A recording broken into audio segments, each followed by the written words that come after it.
네, 미래통합당 이종성입니다. 차관님, 지금 의대 정원 확대 발표로 인해서 의사들의 반발을 사고 있는데, 지금 코로나19로 엄중한 이 상황에서 그런 사태를 야기시킨 점에 대해서 어떻게 생각하고 계십니까? 무엇보다도 국민 여러분들께 이 여러 가지로 어려운 상황에서 또 하나의 큰 근심을 드리게 돼서 송구스럽게 생각합니다.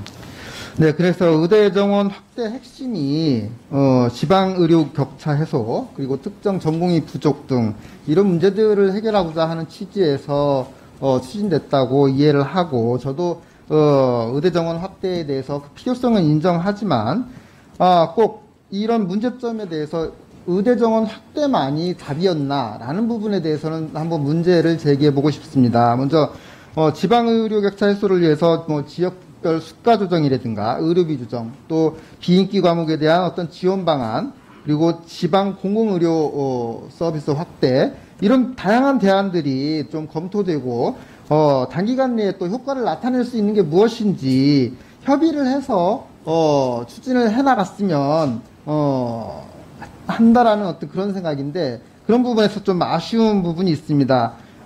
특히나 또 2019년 결산 자료를 보면은 지역 의료 인력을 확보를 하기 위해서 공중보건 장학생 20명 선발하는 사업이 있었죠. 예. 그 중에서 이제 8명밖에 선발을 못 하셨어요. 그래서 예산이 거의 50%도 집행이 안 되는 그런 상황인데, 이 부분에 대해서는 지금 현재 기존에 추진하고 있는 정책도 제대로 하지 못하고 있다라는 비판을 면하기가 어렵거든요. 이 부분에 대해서는 어떻게 생각하십니까? 예, 우선 이종성 의원님 지적해 주시는 내용에 대해서 깊이 공감을 합니다. 지역의 의료 문제를 해결하고 지역 간 의료 격차를 해결하는 데 있어서 의과대학 정원 증원이라는 한 가지 정책으로 어렵다라는 말씀에 대해서는 전적으로 저희들도 공감을 하고, 앞으로 이 부분에 대한 문제 해결을 위해서는 그 말씀 주신 여러 가지 내용들을 포함해서 진행은 하겠습니다. 그러나 기본적으로 의과대학 정원 증원을 통해서 의사 수를 늘려야 되는 부분에 대한 절박성은 지금 매우 시급하게 검토해야 된다라는 것도 역시 이 사실이라고 생각을 합니다. 그 시급성에 대해서는 저희가 좀 동의하기가 이제 힘들어요.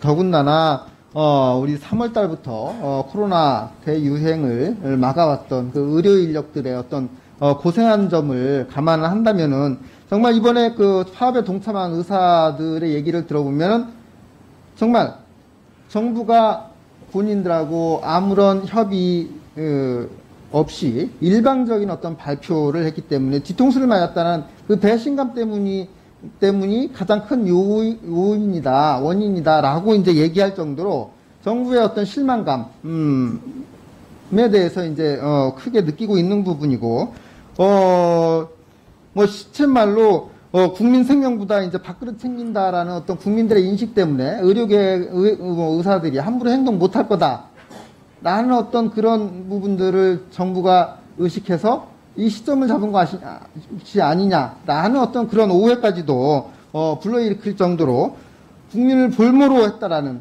오히려 복지부가 국민을 볼모로 했다라는 그런 비판까지도 이제 나오고 있는 것입니다. 도대체 이 정부에서 좀 대화와 타협, 협치라는 어떤 그런 개념들을 하루빨리 좀 더 찾아주셨으면 좋겠다는 부분이고요. 그래서 이제라도 우리가 덕분입니다라고 의료인들에게 표현을 했듯이 그런 정신을 상기를 하셔가지고 의대 정원 확대 문제는 좀 원점에서 재검토하고 같이 테이블에 앉아서 좋은 합리적인 발전적인 방안들을 많이 모색해낼 수 있는 기회를 좀 잡아주시면 하고요.